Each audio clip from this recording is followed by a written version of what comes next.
Hi, I'm John Gleason, and we are back with the UDOT construction update. Roadwork is officially underway here in Utah. Our crews will work on 169 highway projects across the state with a combined value of more than $2 billion. Our number one project is extending Mountain View Corridor from 4100 South to SR 201. This 4-mile stretch of brand new highway will provide a critical link for drivers in western Salt Lake County by connecting this important north-south highway to an existing freeway in 201.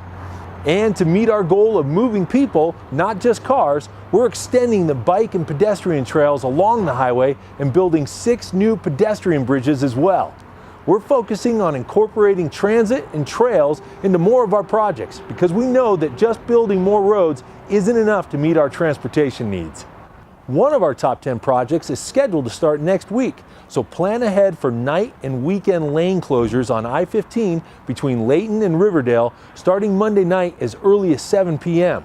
Our crews are widening I-15 by adding express lanes in both directions from Layton Parkway to Riverdale Road.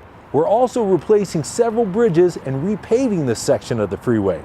Construction is scheduled to be complete by the end of 2020.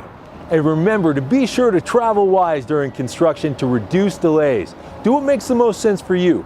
Work from home, adjust your travel time, or take transit. Now, for more information on these and all other UDOT construction projects, please visit our website at udottraffic.utah.gov, or you can download our free UDOT Traffic app.